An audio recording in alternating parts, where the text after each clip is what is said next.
मीना चिड़िया की शादी को 2 साल बीत गए थे।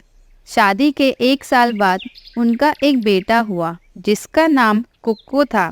चिड़िया का पति चीकू का काम सही चल रहा था, पर अचानक से किसी कारणवश उसकी नौकरी चली गई।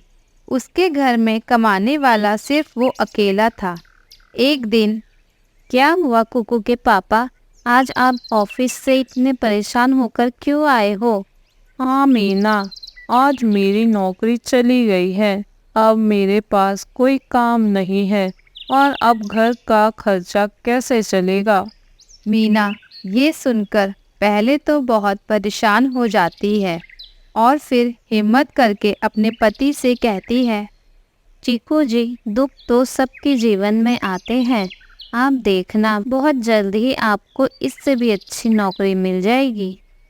मीना की बात सुन चीकू भी हिम्मत से कहता है, हाँ मीना, तुम ठीक कह रही हो। मैं कल से ही नई नौकरी ढूंढने जाऊंगा। फिर चिड़ियों का वो परिवार भोजन करके सो जाता है और अगले दिन चीकू काम ढूंढने जाता है। सारा दिन काम ढूंढते ढूंढते वो थक कर एक पेड़ पर बैठ जाता है। आज का सारा दिन तो ऐसे घूमते घूमते ही निकल गया और काम भी नहीं मिला। अब मैं घर जाकर माँ और मीना को क्या जवाब दूंगा। ये बात सोचते सोचते चीकू की आंख में से आंसू आने लगते हैं और उसके पड़ोस वाले पेड़ पर एक कौवा बैठा ये सारी बातें सुन रहा था, जो बहुत ही बुरा पक्षी था। वो चीकू के पास आता है। क्या हुआ मित्र, तुम यूं परेशान क्यों दिख रहे हो? क्या बात है? मैं तो आपको जानता भी नहीं और आप मुझे मित्र कह रहे हो। हाँ मित्र, इस जंगल के सारे पक्षी मेरे मित्र हैं और भाई जैसे हैं, और तुम भी तो इसी जंगल में रहते हो, तो तुम हुए ना मेरे मित्र। फिर चीकू कालू की बातों में आ जाता है और उससे दोस्ती कर लेता है और फिर उसे सारी बात बताता है। कालू उसका फ़ायदा उठाने का सोचता है और उससे दोस्ती पक्की करने के लिए उसे काम पर लगवा देता है। कुछ ही महीनों में चीकू कालू पर अंधा विश्वास करने लगता है। एक दिन, चीकू मित्र, बहुत दिन हो गए, हमने पार्टी नहीं की। चलो ना, मेरे एक दोस्त के पास ऑटो भी है, कहीं पार्टी करने चलते हैं। मैं अपने बाकी दोस्तों को भी बुला लूँगा, बहुत ही मज़ा आएगा। हाँ दोस्त, मैंने भी बहुत समय से पार्टी नहीं की है। फिर वो दोनों अपने घर चले जाते हैं। आगे कहानी देखने के लिए चैनल को सब्सक्राइब करें। इस तरह कालू चीकू को अपनी बातों में फंसा लेता है। ये लीजिए कुक्कू के पापा, भोजन खा लीजिए। मीना, कल तुम मेरा भोजन मत बनाना, मैं कल अपने दोस्त के साथ बाहर खाना खाने जाऊंगा। ये वही दोस्त है क्या जिसने आपको काम दिलवाया था? हाँ मीना, कालू की वजह से ही मेरा काम लगा है, मैं उसे मना भी नहीं कर सकता ना। ठीक है, कल आप बाहर ही खा लेना भोजन। अगले शाम चीकू कालू के साथ चला जाता है।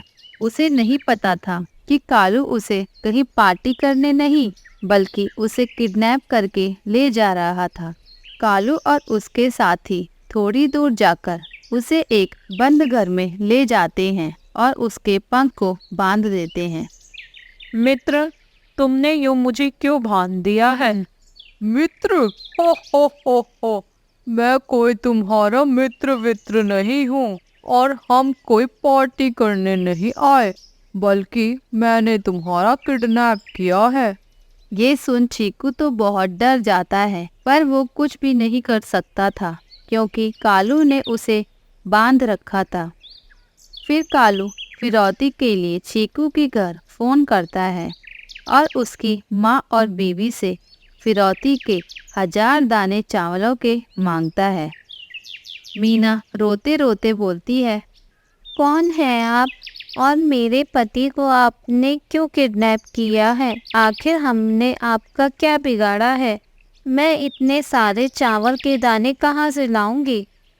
चुप चुप करके 1000 चावलों के दाने कल शाम तक पुरानी गुफा के पास रख जाना, नहीं तो तुम्हारे पति को मार दूंगा। नहीं नहीं, मेरे पति को कुछ ना करना। मैं कल शाम तक आपको 1000 दाने चावलों के दे जाऊंगी।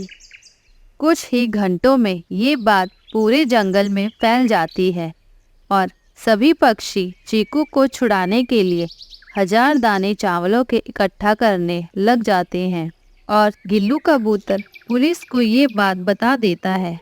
पुलिस भी चीकू को ढूंढने लग जाती है और जंगल के सभी पक्षी मिलकर 1000 दाने चावलों के इकट्ठा कर लेते हैं। आप सबका बहुत बहुत शुक्रिया। अगर आज आप सब मेरा साथ नहीं देते तो मैं 1000 दाने चावल के इकट्ठे नहीं कर पाती। ये तो हमारा फर्ज था मीना बहन, आप हमारी पुरानी पड़ोसी हो। अगले दिन मीना चावलों के 1000 दाने लेके पुरानी गुफा के पास रखकर चली जाती है और पुलिस वहीं बैठकर किडनैपर का इंतजार कर रही होती है। जैसे ही कालू चावलों के 1000 दाने लेने आता है, वैसे ही पुलिस उसे पकड़ लेती है और चीकू को भी छुड़ा लेती है। प्यारे दोस्तों, और कहानियाँ देखने के लिए चैनल को लाइक, शेयर एंड सब्सक्राइब करना ना भूलें।